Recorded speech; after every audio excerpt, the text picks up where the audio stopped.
a murder is left unsolved. You always think, have we missed something? What have we missed? And a killer is on the loose. To look at that individual and think he's capable of doing what he did is quite unbelievable. He carried out the last act of absolute total control, which is murder. Britain's cold case detectives will never give up. What else can we do? What else should we do to serve the family who've lost a loved one?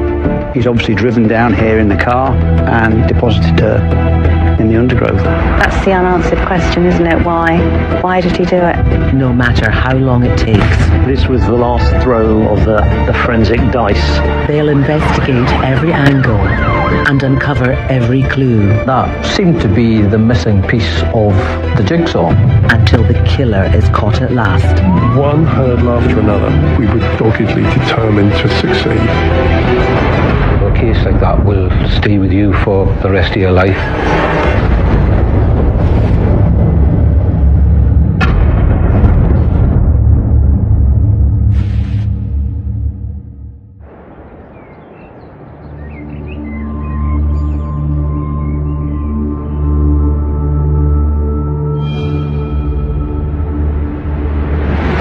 All the people in Orkney were just in total disbelief.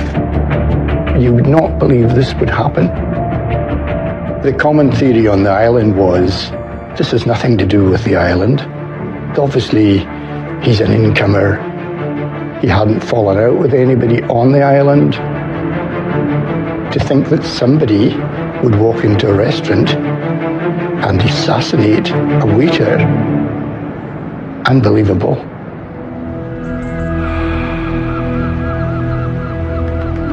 26-year-old Bangladeshi waiter Shamsuddin Mahmood, or Shamul as he is known, is at work in the Mumtaz restaurant when a lone gunman walks in and shoots him. It was a beautiful summer's evening.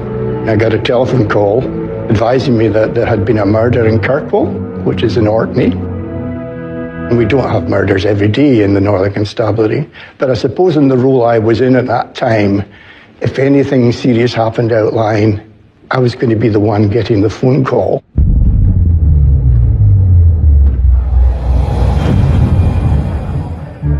The gunman was somebody wearing balaclava, combat gear, unidentifiable basically. He calmly walked up to the waiter who was serving, walked quickly out of the restaurant, ran away and disappeared.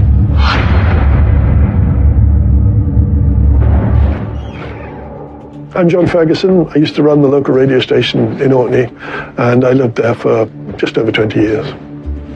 We didn't bother covering the courts because nothing ever came up there apart from a bit of vandalism. Crime just wasn't really part of Orkney's repertoire. It just didn't happen.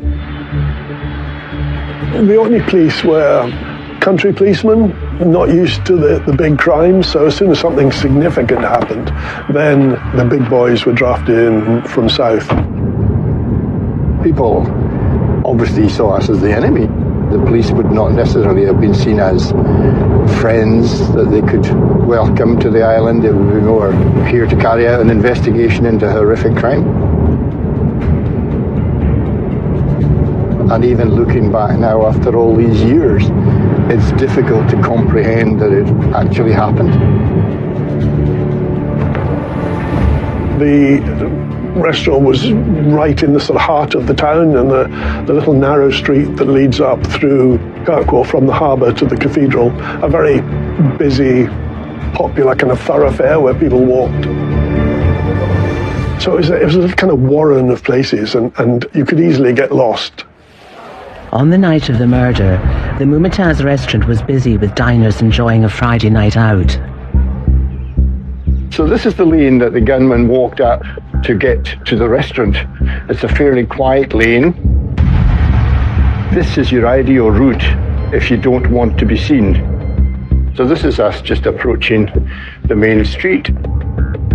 The restaurant is on our right, quite busy now, and it would have been quite busy on that June night.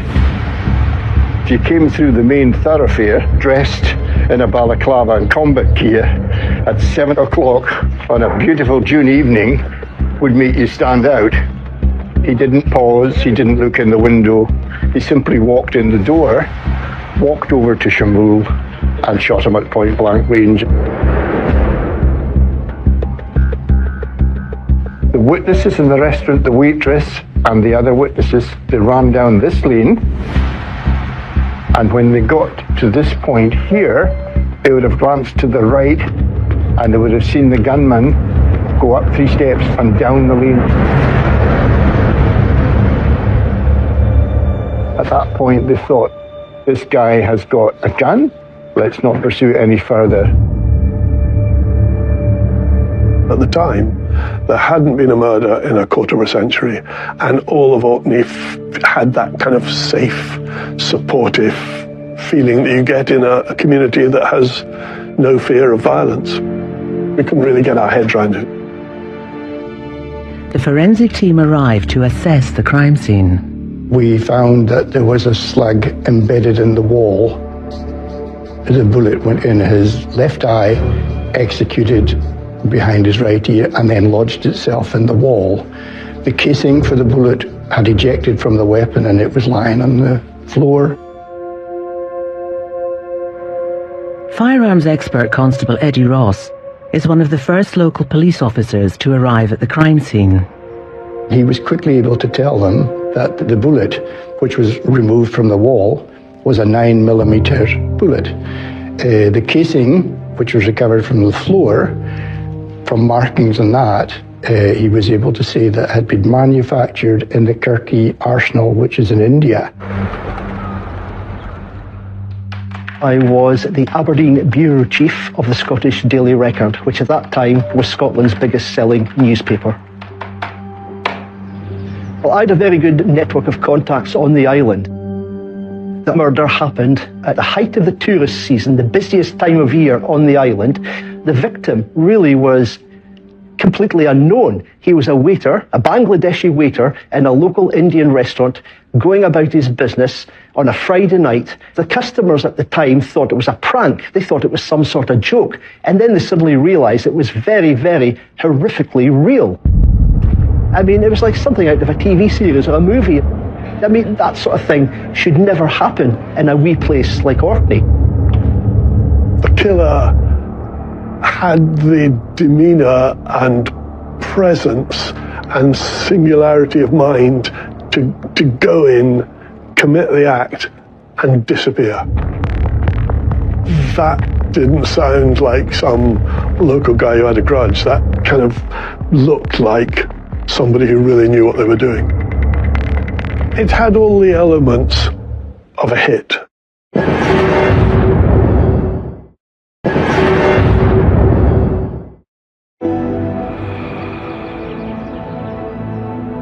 The killer of 26-year-old Shamsuddin Mahmood remains at large. The local community is struggling to come to terms with such a shocking tragedy. We didn't know the man had been shot, but he was one of the seasonal staff who worked at the restaurant. He'd been there the year before, and he'd come back that year and had been there for a few weeks before it happened. There was a Chinese restaurant and there was an Indian restaurant, and they kind of kept themselves to themselves. We had that's probably the one part of the community that we didn't have any inside source on. Still I cannot comprehend why it has happened to him.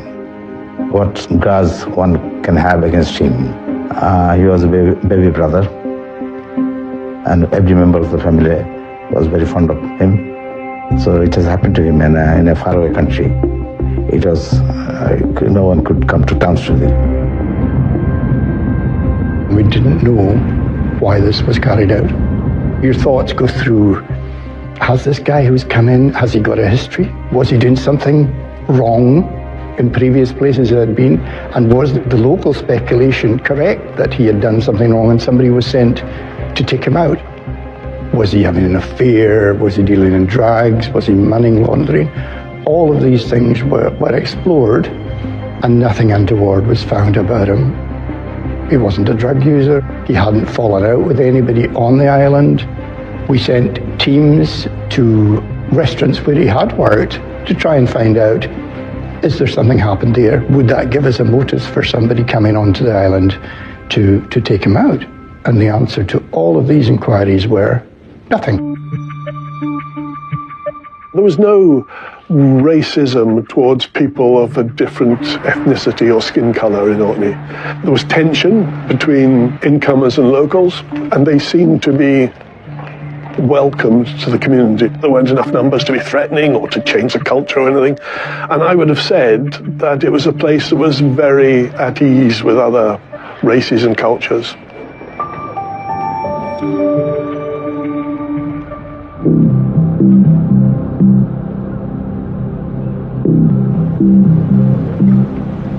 What we did initially was we effectively sealed off the island. We didn't prevent folk coming, but we got details of everybody arriving and leaving. We then moved to the house-to-house phase, and we got a house-to-house team onto the island, and they visited every household in Kirkwall, filled in questionnaires, got prescriptive forms for every male that was in a certain age range. We then extended it to the whole of the island, and we sent questionnaires to every household everywhere on the island asking for information. If we knew somebody was staying in a guest house on the relevant date, if somebody stayed in New Zealand or Australia or anywhere, the local officers in Australia and New Zealand visited that person and filled in questionnaire to find out whether they had anything relevant. Anyone could arrive in Orkney in summer and nobody would play a blind piece of notice, no matter how they arrived. Fishing boats come and go, leisure craft come and go, a lot of cruise liners in the summer. You could land in Orkney off a boat and wander up the street, nobody would look twice at you. The scenario in our heads was that somebody had come in, committed the murder and left. The only evidence Angus has is the 9mm bullet and cartridge recovered from the crime scene. Eddie Ross was well into his firearms. He was an expert, you could say. When he left the army, he joined the police, and a number of officers in every area were trained up to be firearms officers. So if something happened in a remote area, you would have an instant response.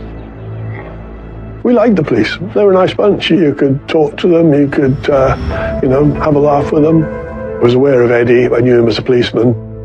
His firearms expertise was utilised by us as the days went on. He was actually tasked with finding out where all the 9mm weapons were. So he would trace the weapons, take them in, test fire them to see whether they were the same.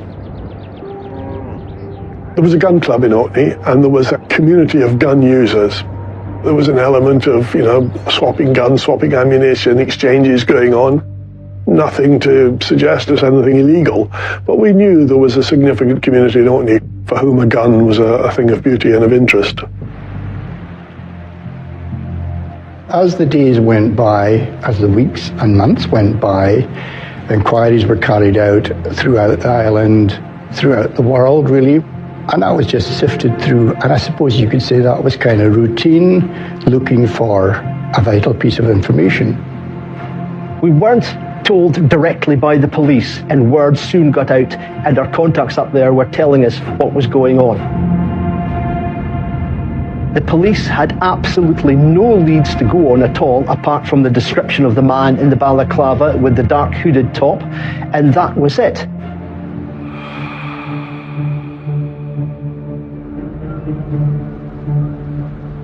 I had come into work at 8 in the morning, and Constable Ross had been coming off a night shift, and he said, oh, by the way, I've got a box of 9mm bullets. And I went, oh, very good. He went, no, 9mm bullets from the Kirky Arsenal. And I said, what? He told me that he'd got them from his friend James Spence. Spence had taken them from the army when he left the army, and he'd asked Constable Eddie Ross to dispose of them for him, and he had agreed to do this. When I asked Eddie about the quantities, he told me there was the 1 9mm box and 2 boxes of .22 bullets. The thing about the bullet that killed Shamul was that it was from a very precise batch. It was a very common bullet, made en masse and bought by the British Army, but there was one batch of it that was suspect and was meant to have been destroyed. But it looks like a box or some boxes were kept and found their way into private hands. And so there weren't many of those bullets in the world. Angus asks Eddie's friend James Spence to come in and make a statement. He said that he had given Eddie one box of 9mm and one box of .22 bullets. I knew that that was not what Eddie had said to me, but I didn't directly confront Mr. Spence. I said, are you sure about the quantities? It was one box of 9mm and one box of .22. And he went, yeah, quite sure. That's the numbers that I got, and that's what I gave to Eddie. I knew after I'd spoken to Spence there was different numbers of boxes. Eddie had said 3 boxes in total. The other guy had said 2 boxes in total. So I knew one of them was lying. James Spence told me his story was that he had been in the Marines. When he was demobbed, he found these bullets in a drawer. He took them home because if he'd handed them at that point, he thought he might have got into trouble. Threw them in a drawer at his house and forgot about them until sometime later, and he asked if Eddie would be able to dispose of them for him. Eddie agreed to do this, so James Spence handed over the bullets to Eddie. My name's Philip Boyce, and I'm a ballistic forensic scientist. During my career, I've seen many cases where ex-servicemen have had in their possession military ammunition that they have acquired illegally. Having said that, being an ex-serviceman, he could well have had access to ammunition legitimately. When military ammunition is actually manufactured, it has a shelf life of something like 5 to 10 years. If that ammunition has passed its shelf life, rather than destroying it, it is sold for use in the community. The number of guns in Orkney was quite high. Eddie Ross would have been aware of the number of guns that were in circulation, and he would have been aware of the types and calibers of each weapon and who held them. Eddie disagrees with James about the number of .22 boxes of bullets, but both men agree that there is only one box of 9mm bullets. The markings on the outside of the box will indicate where the ammunition came from, and probably actually tell you the date of manufacture as well. Such bullets are normally packaged in at least a cardboard box of 50 cartridges, which is sealed. Whenever the seal is broken, it usually indicates that some cartridges have been removed. So I said to him, right, Eddie, I need that box of bullets. And a short time later he came back with the box of bullets. They were from the Kirky Arsenal, sealed in a box from the manufacturer. So clearly they were unopened, and the murder bullet could not have come from that box.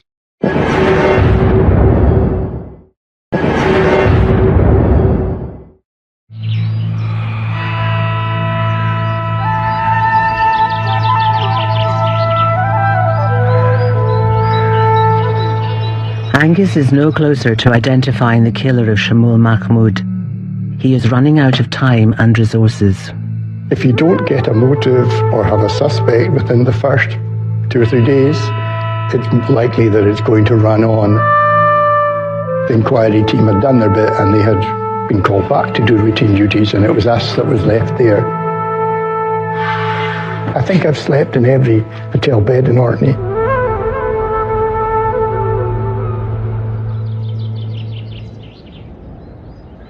I think we were at the time pretty confident that this wouldn't be solved in Orkney, that the key to solving this murder lay in some distant land, either in England or in Bangladesh.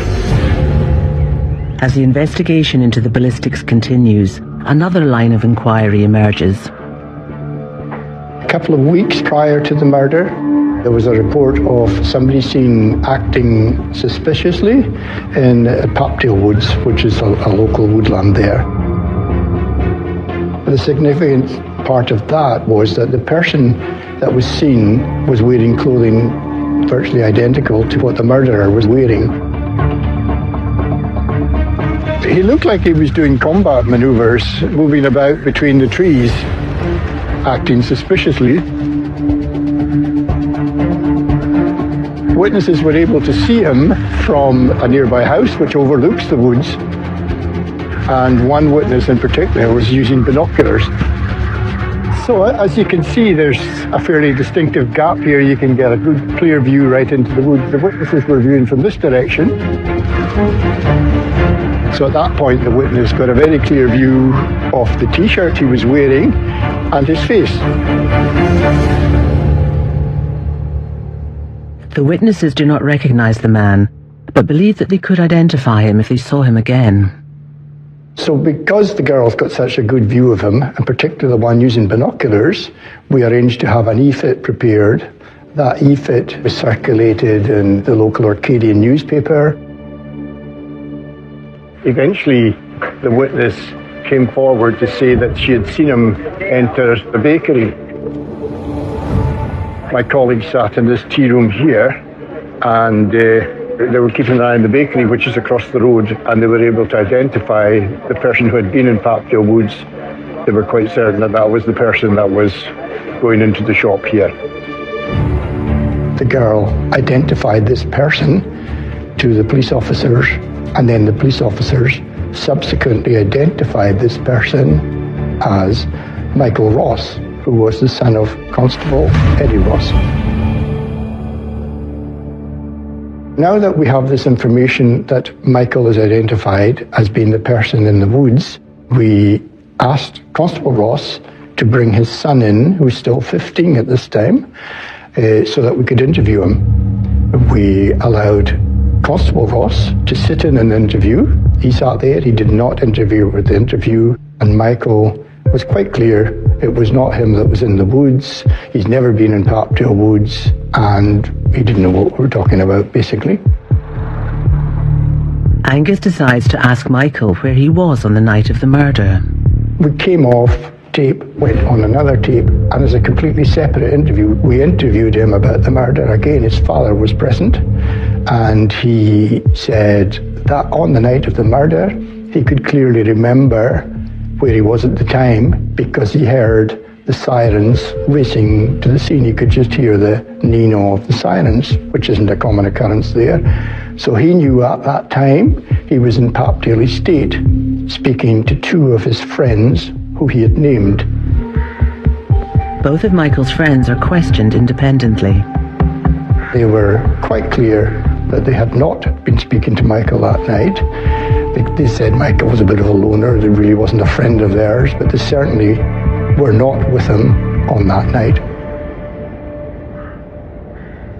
Once we had this information from Michael's friends, where they were not providing the alibi that Michael thought they were, we took him in again, and we said to Eddie, would you mind if we interviewed Michael? Fine with that, no problem. Although he was there in the next room, we spoke to Michael, and immediately he said, yes, I was the person in Papdale Woods. He told us he was waiting for somebody to come out of the school. He named that person, who was a boyfriend of one of his ex-girlfriends. He told us that he was beating up his ex-girlfriend, and he wanted to confront him about his conduct towards his ex-girlfriend. On an island as small as Orkney, nothing stays secret for long.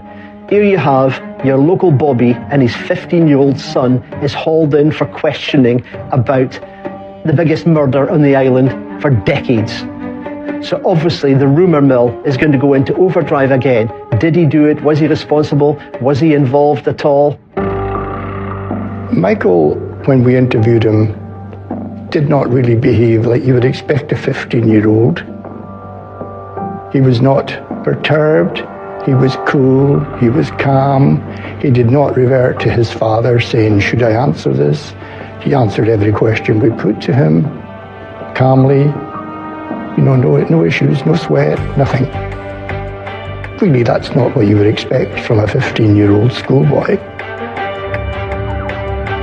We heard that somebody had been seen in Pabdale Woods, dressed strangely, doing a kind of commando-type exercise. We knew pretty soon that that was thought to be Michael Ross who was doing that. But it became evident that the police were looking at the Rosses quite closely. And of course everyone knew that Michael's dad was Eddie. Eddie was an ex-serviceman. Michael was kind of destined for the services. He was in the Army Cadets. They used to go shooting together. And Eddie had a cupboard full of guns at home.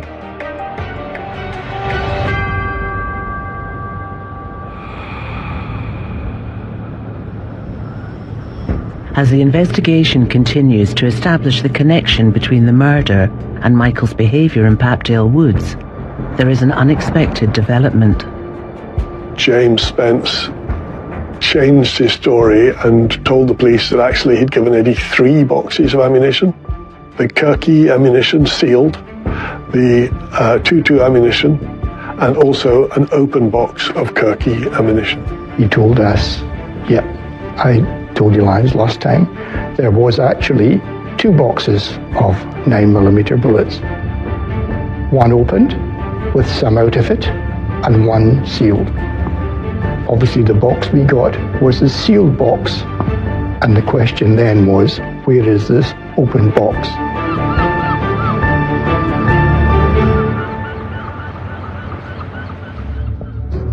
He also told us that he had been approached by Constable Eddie Ross a total of 3 times since the murder happened.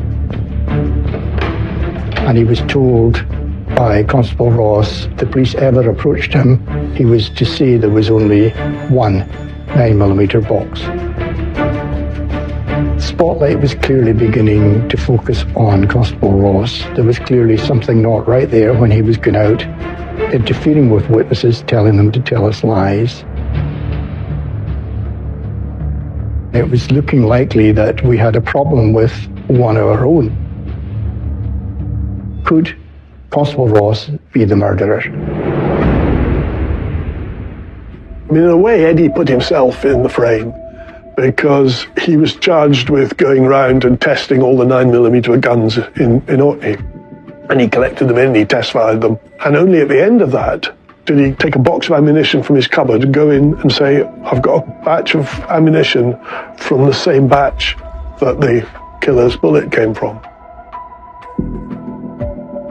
We then had to enlist further firearms experts to come in and retest all of the weapons that had been fired by Constable Ross. So we knew that there was no trace of the murder weapon on the island, because you can tell by the markings of the bullet what weapon it was fired from. When a bullet actually travels down a barrel of a gun, it obturates in what we call the rifling and leaves unique marks on the bullet which can be traced back to the actual firearm. At that period of time, 9mm pistols were more available than they are today, with them effectively being prohibited. It depends where you acquire them from, whether they're actually legitimate weapons or illegal weapons. Eddie Ross is suspended from duty and his movements on the night of the murder carefully scrutinised. Having looked into it in some detail, we were reasonably convinced, not completely, but we did not consider we had enough there to make Constable Ross a suspect. He lives a reasonable distance away from the restaurant. He was phoned almost immediately after it happened to turn out to come and be on duty, so it's not likely he'd have been able to get from the murder scene back home to be able to take that call. Although he was still there in the frame, why was he telling lies, asking this witness to tell lies? What was going on behind that? But we did not think that he was the murderer. Eddie Ross is charged with perverting the course of justice. He pleads not guilty. I went to the trial at the High Court in Inverness. It was actually very poorly attended in the public benches, not a lot of interest locally in Inverness, and not many people, apart from Eddie Ross's family, travelled through from Orkney. Eddie turned up every day, smartly dressed, suit and tie, military police-like bearing, sat and listened to all the evidence. His defence was very simple, that he hadn't lied, and that he had a sealed box of bullets, which he'd given to the officers in good faith because they were the same type of bullets as that used in the murder, and that was it. What I do remember quite distinctly, that when he was found guilty by the jury, he showed absolutely no emotion at all. And when he was sentenced to 4 years, same reaction, no emotion. It's like he took it in the chin and walked out to serve his sentence. From the moment Eddie picked up that bullet, he was the one who was asked to see what he could learn from the bullet. The moment he picked that up and saw that the numbers, he had a box of that at home. His blood must just have run cold. He must have thought that came from my gun cabinet. And if it wasn't him, who was it? Michael.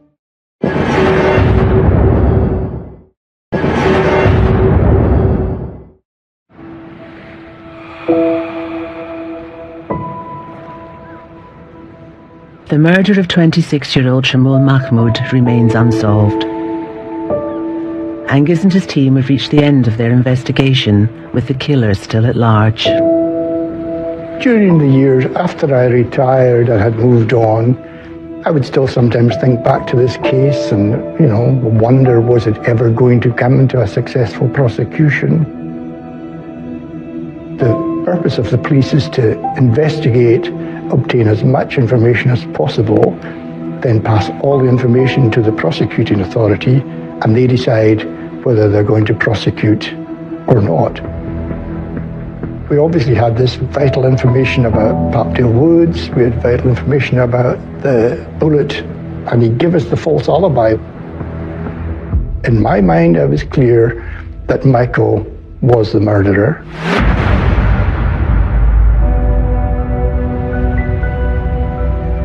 The Procurator Fiscal's office concludes that there is not enough evidence to bring Michael Ross to trial. Eddie Ross was released after 2 years. He very calmly came back to the island, picked up the pieces, reinvented himself, and got on with his life.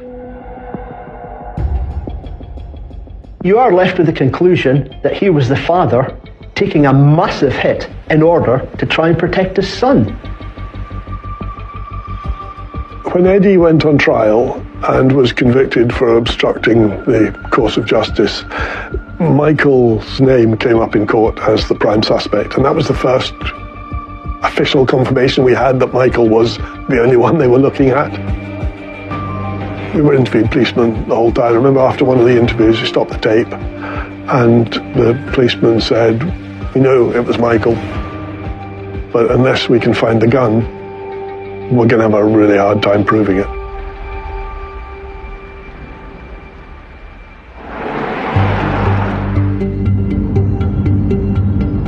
I am aware that Michael left school, followed in his father's footsteps, joined the army. I understand he went to Iraq, became a sniper, was commended by the Queen at Buckingham Palace for his sniping duties. There were doubters, there were people who thought the police were on the wrong track. There's a caucus of people who think that Michael is innocent, probably think Eddie's innocent. I think that the police, were slow to the races, were failing to follow up the proper leads, that they were incompetent.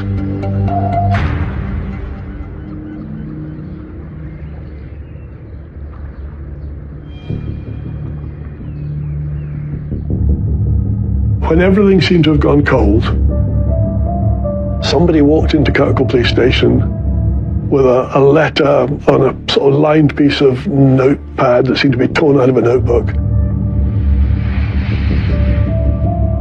That started off with, "This is a true letter," and then said he'd been in the public toilets down by the harbour 100 yards from the Mumtaz restaurant, and he'd heard a rustling in one of the cubicles, and the door had opened, and he'd seen someone wearing a balaclava on top of his head and a parka, holding a gun which looked like a Beretta. The police soon identify the witness as William Grant. They interviewed him. He identified the chap in the cubicles as Michael Ross.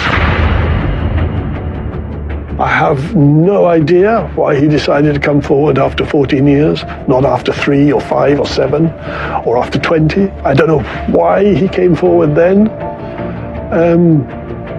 But suddenly everything was go again. The police were back in action, and before we knew it, Michael Ross was in the frame.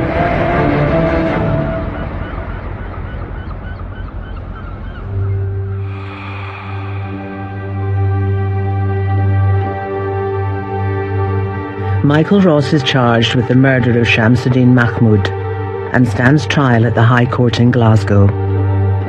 When people ask me, and they often do, what is the case that I remember out of all the cases I either prosecuted or defended, it's always the case of Michael Ross that I come back to. It was the new evidence of William Grant which was going to be the cornerstone of the case, because there was an identification from him of the assailant with a gun shortly before the incident. And that seemed to be the missing piece of the jigsaw. He pleaded not guilty to the charge of murder, and his demeanour at the trial actually mirrored that of his father at his trial at the High Court in Inverness in 1997. Cold cases do sometimes cause problems because obviously within the period of time, in this case 14 years, things have moved on. Michael Ross had moved on from being a 15-year-old boy to being a 29-year-old soldier in the Black Watch. By the time of the trial, he was a married man, he had children. The difficulty was he walked like a soldier, he looked like a soldier. He had plenty of people who came in and gave evidence on his behalf explaining what a good soldier he was. The task of the prosecution was made more difficult in the sense of we had to try and take the jury back to 1994 rather than what they were looking at in 2008. I think I spent a couple of days in the witness box giving evidence, and it was quite challenging to remember the correct sequence of events and when things happened. The heart of the prosecution case simply was that this was a racist murder. What I tried to concentrate on was to introduce the evidence of other people who spoke about Michael at the time, who spoke about what he was like as a boy. There was a body of evidence which suggested that back in the mid-90s, Michael Ross had a tendency perhaps towards being racist. And that was supported in terms of somebody hearing him as part of a group who were making chants of that sort of nature. There was evidence of schoolwork which had swastikas drawn on it. Michael was a member of the gun club as well and was trained by his dad. In fact, his dad gave him a deactivated submachine gun for a birthday present, stuff like that. So he was very familiar with firearms, target shooting, crack shot, and all that kind of stuff. So to him, he obviously got himself in the mindset, as you would as a sniper. It's not a human being, it's a target. I thought it was quite a solid case. Personally, I think there was always a sufficiency of evidence, even without William Grant.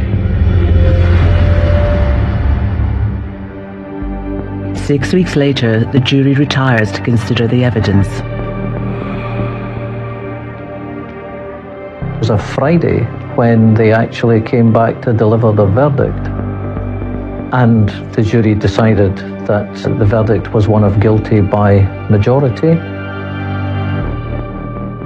When Michael was found guilty, he then made an escape bid. He leapt from the dock and he ran out of the court in a bid to get away. He was being taken down towards the cells, then vaulted into the well of the court and headed out of the door. A court official managed to tackle him and he was very quickly apprehended and brought back. Several days later, the police discover Michael's car parked at a nearby supermarket. And when the boot was opened, it was discovered there was machine guns, grenades, all stuff for living rough. That, I think, is what convinced the people of Orkney more that he might have done it rather than being convicted. Why would you do that if you were innocent?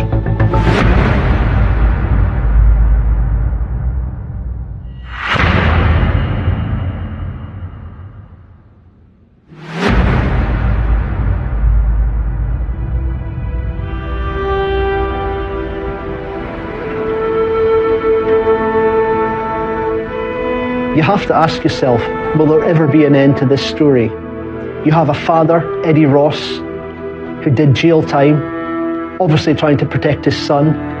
You now have his son, Michael, serving time for a brutal and senseless murder, and yet both of them still maintain their innocence and say they are the victims of a conspiracy. This is going to hang over the island, not only for years and years, but decades and decades.